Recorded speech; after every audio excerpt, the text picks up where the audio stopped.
서진은 아침 뉴스를 보며 한숨을 쉬었다. 또다시 전쟁 소식이었다. 민족과 민족이, 나라와 나라가 서로를 대적하며 일어서고 있었다. 마태 24장 7절의 예언이 눈앞에 펼쳐지고 있었다. 화면은 곧 기근으로 고통받는 아프리카 어린이들의 모습으로 바뀌었고, 이어서 새로운 전염병의 확산 소식이 전해졌다. 처처에 온역이 있다는 누가 21장 11절의 말씀이 현실이 되어 있었다. 왜 세상은 이렇게 되었을까? 서진은 스스로에게 물었다. 지난 몇 년간 지진 소식도 부쩍 잦아졌다. 일본, 터키, 중남미. 마태 24장 7절이 말한 대로 처처에 지진이 일어나고 있었다. 더욱 괴로운 것은 사람들의 마음이었다. 거리에는 범죄가 넘쳐나고 사람들은 서로를 믿지 못했다. 불법이 성한 세상, 마태 24장 12절이 경고한 그 시대가 바로 지금이었다. 서진은 회사로 향하는 지하철 안에서 지친 사람들의 얼굴을 바라보았다. 모두가 무언가에 짓눌린 듯한 표정이었다. 높은 세금, 치솟는 물가, 실직의 불안. 이 모든 것이 사람들을 억눌렀다. 계시록 11장 18절이 말한 땅을 망하게 하는 자들이 이 세상을 지배하고 있는 것 같았다. 탐욕적인 사업가들과 부정직한 정치가들이 백성을 압제하며 군사 장비를 위한 무거운 세금은 서민들의 삶을 더욱 힘들게 만들었다. 정말 희망이 있을까? 서진은 회사 책상에 앉아 생각에 잠겼다. 35년을 살아오면서 세상은 점점 더 나빠지기만 했다. 인플레이션으로 돈의 가치는 떨어지고 집값은 하늘 높은 줄 모르고 치솟았다. 좋은 음식과 안락한 주택은 부유한 사람들만의 특권이 되어버렸다. 가족들은 경제적 압박으로 서로 다투고 젊은이들은 미래를 포기했다. 그날 저녁, 서진은 우연히 오래된 성경책을 펼쳤다. 먼지가 쌓인 책장에서 꺼낸 그 책은 돌아가신 할머니의 유품이었다. 마태를 읽던 서진의 눈이 한 구절에 멈췄다. 지금의 어려운 시대에 대한 예언들, 그리고 그 후에 올 것에 대한 약속. 서진은 천천히 페이지를 넘기며 읽기 시작했다. 혼란의 시대 후에 무엇이 올까? 할머니는 왜 이 책을 그토록 소중히 여겼을까? 서진의 마음속에 작은 불씨 하나가 타오르기 시작했다. 다음 날, 서진은 할머니의 친구였던 박자매를 찾아갔다. 80대의 박자매는 여전히 정정하셨고 서진을 반갑게 맞아주셨다. 할머니의 성경을 읽었어요. 그런데 이해가 안 되는 부분들이 있어서 서진이 조심스럽게 말을 꺼냈다. 박자매는 온화한 미소를 지으며 차를 따라주셨다. 할머니는 늘 말씀하셨지. 지금의 어려움은 끝이 아니라 새로운 시작의 전조라고 말이야. 박자매가 천천히 말씀하셨다.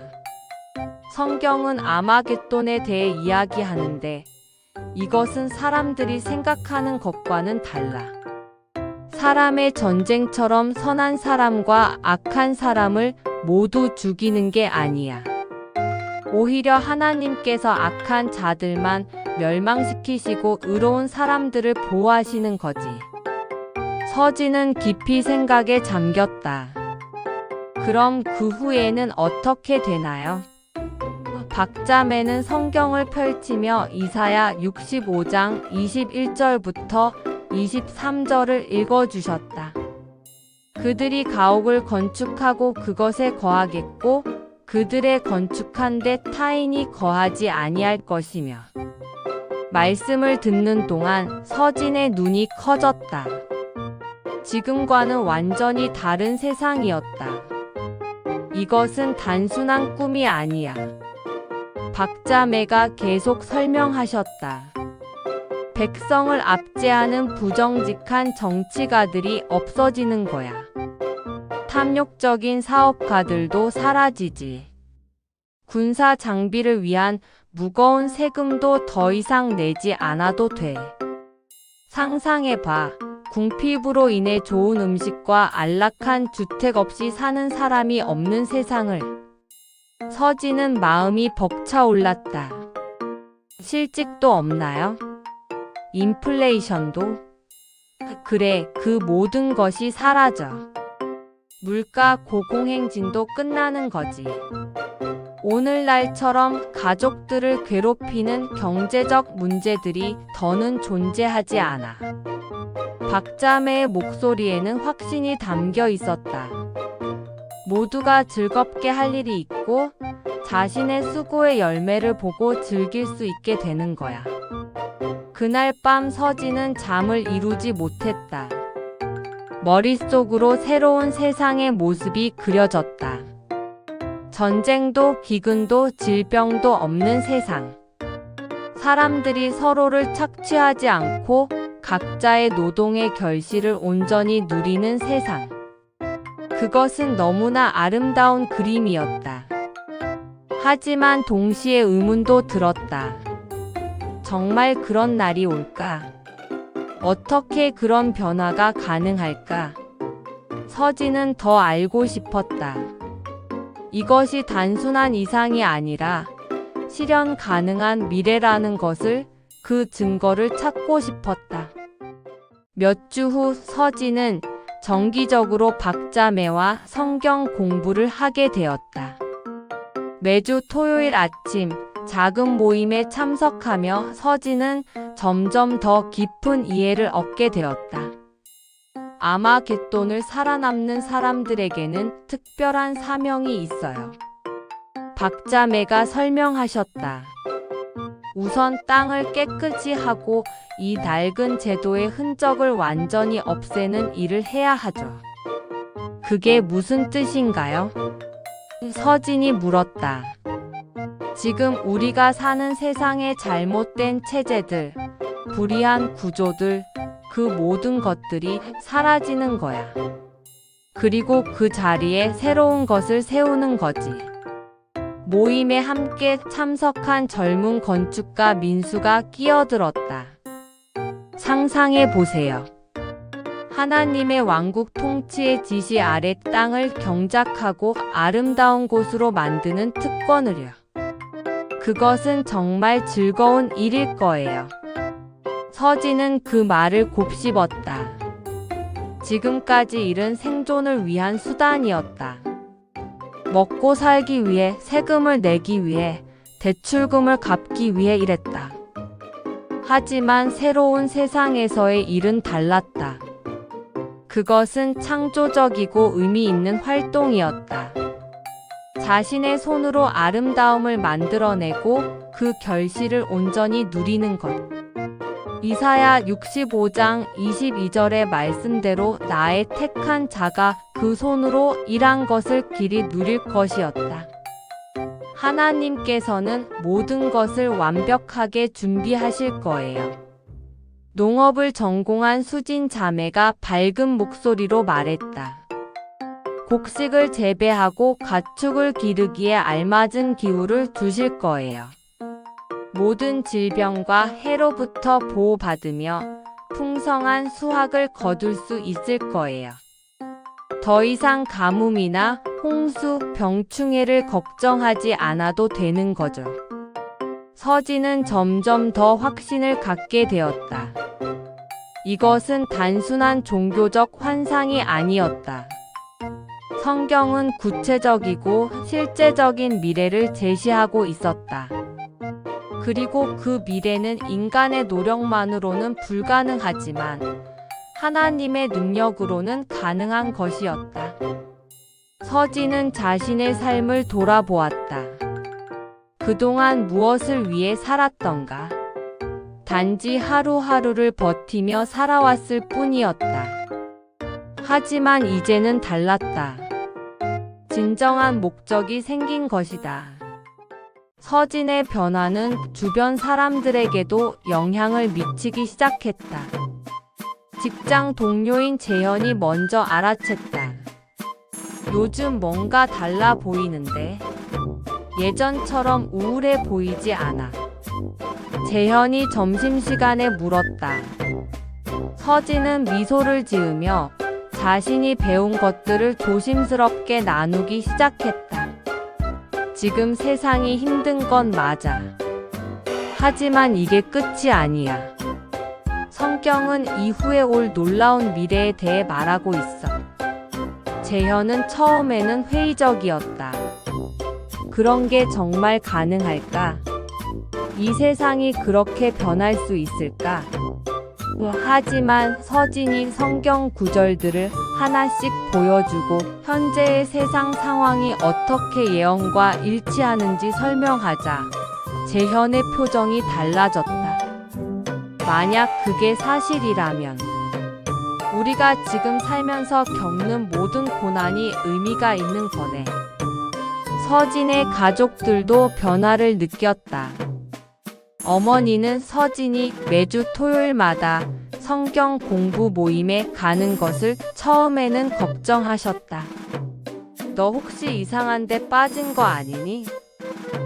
하지만 서진의 태도가 긍정적으로 변하고 가족들에게 더 친절해지자 어머니도 관심을 갖기 시작하셨다.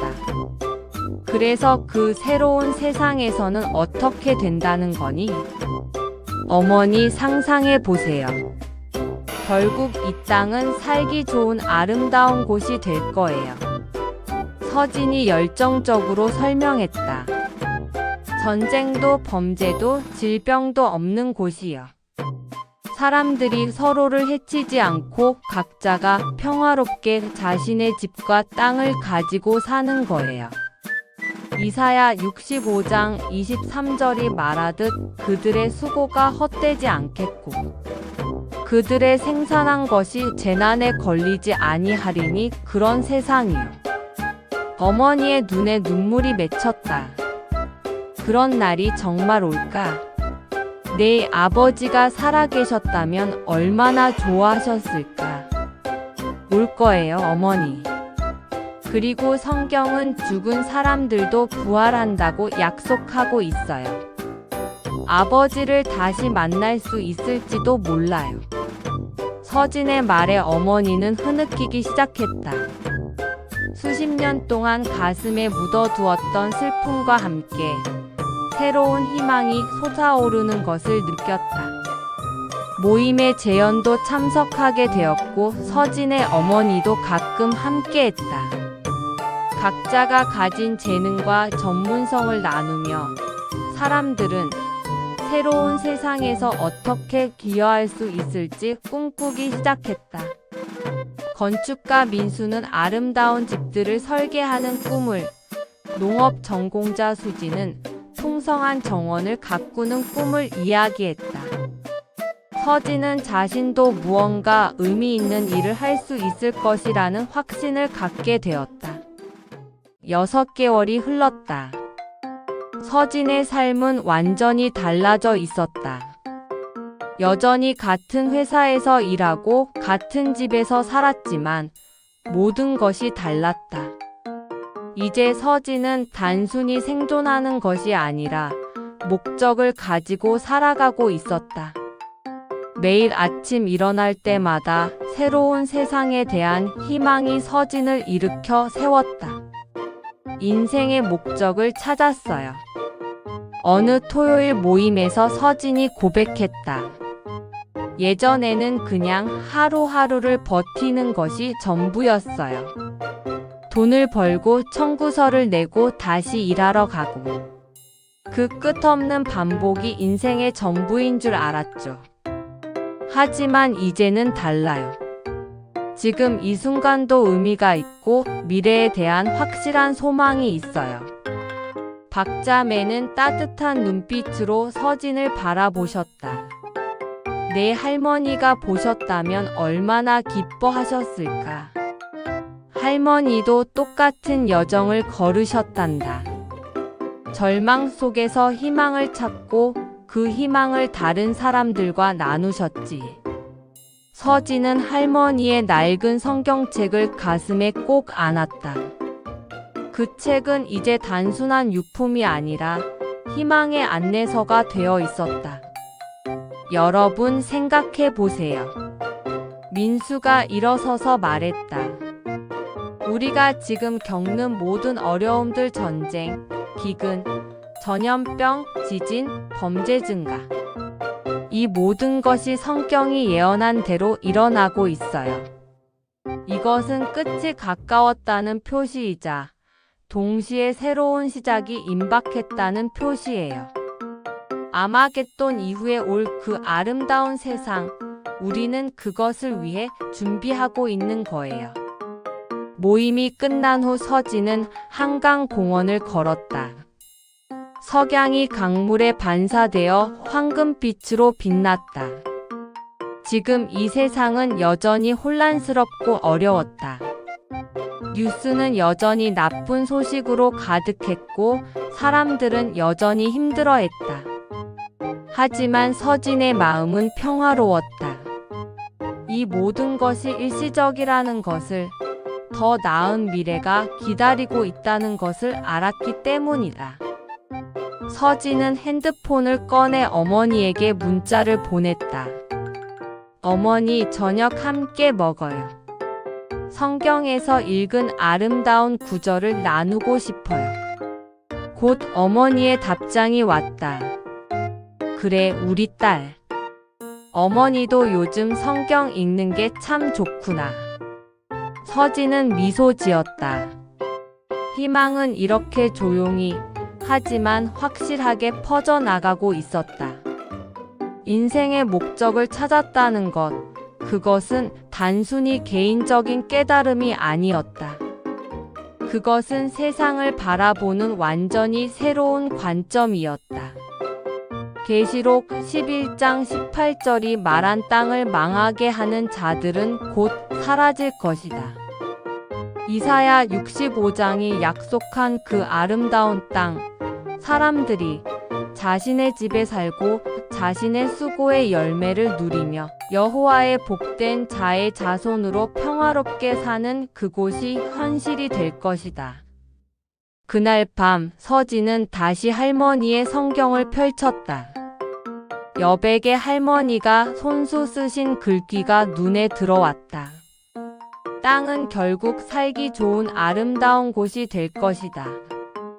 이것이 우리의 희망이요, 우리의 목적이다. 서진은 그 옆에 자신의 글을 덧붙였다.